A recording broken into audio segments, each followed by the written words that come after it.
সালামু আলাইকুম প্রিয় প্রবাসী ভাইরা, সবাই কেমন আছেন? আশা করি সবাই অনেক ভালো আছেন। তো আজকে আমি যে বিষয়টা নিয়ে কথা বলবো সেটা হচ্ছে প্রত্যেকটা প্রবাসীর কি করা উচিত এবং কি করা উচিত না। একজন প্রবাসীর সবসময় মাথায় থাকা উচিত যে সে প্রবাসে এসেছে কী কারণে। ৩টি কারণে। একটি হচ্ছে সে নিজের জন্য কিছু করবে, নিজের ভবিষ্যতের জন্য কিছু করবে, কিছু অর্থ সঞ্চয় করবে, যাতে সে ভবিষ্যতে সেটা কাজে লাগিয়ে বা ইনভেস্ট বা বিনিয়োগ করে কিছু করতে পারে এবং তার পরিবারকে ভালো রাখতে পারে।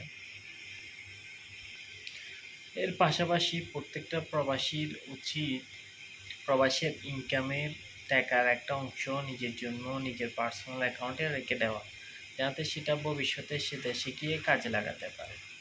আর প্রত্যেকটা প্রবাসীর উচিত যে সে প্রবাসী এসেছে, হয়তো আমাদের বাংলাদেশি যারা প্রবাসী মিডল ইস্টে থাকে তারা বেশি টাকা ইনকাম করতে পারে না, তো তাদের ঘন ঘন বা 1 বছর 6 মাস বা 2 বছর পর বাড়িতে যাওয়া উচিত নয়।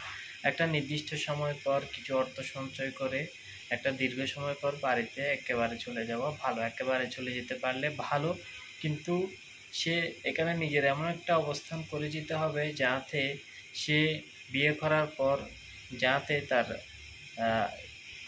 বিয়ে করার পরে সে যে কোনো মুহূর্তে চাইলেই যেন বাড়িতে যেতে পারে। কারণ বিয়ে করার পর মানুষের সমস্যা বা পারিবারিক সমস্যা অনেকটা বেড়ে যায়, বা সে যখন বিয়ে করবে তার ওয়াইফকে নিয়ে নানা ধরনের সমস্যা হতে পারে বা তার সন্দেহের সৃষ্টি হতে পারে।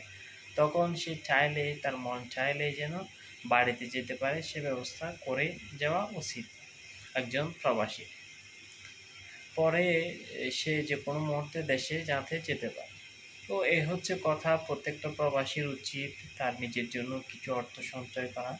এর পাশাপাশি বিয়ের আগে যাতে সবসময় 1 বছর বা 6 মাস বা 2 বছর পর বাড়িতে না গিয়ে একেবারে বাড়িতে যাওয়ার চেষ্টা করা। আর তা না হলে নিজের প্রবাসে এমন একটা অবস্থান তৈরি করা যাতে সে বিয়ে করার পর যে কোনো মুহূর্তে চাইলেই দেশে যেতে পারে, তার মন চাইলেই। তো এই হচ্ছে কথা, প্রত্যেকটা প্রবাসীর উচিত নিজের প্রতি খেয়াল রাখা, নিজের স্বাস্থ্যের যত্ন নেওয়া আর নিজেকে সবসময় ফিট রাখা। এই হচ্ছে কথা। আসসালামু আলাইকুম।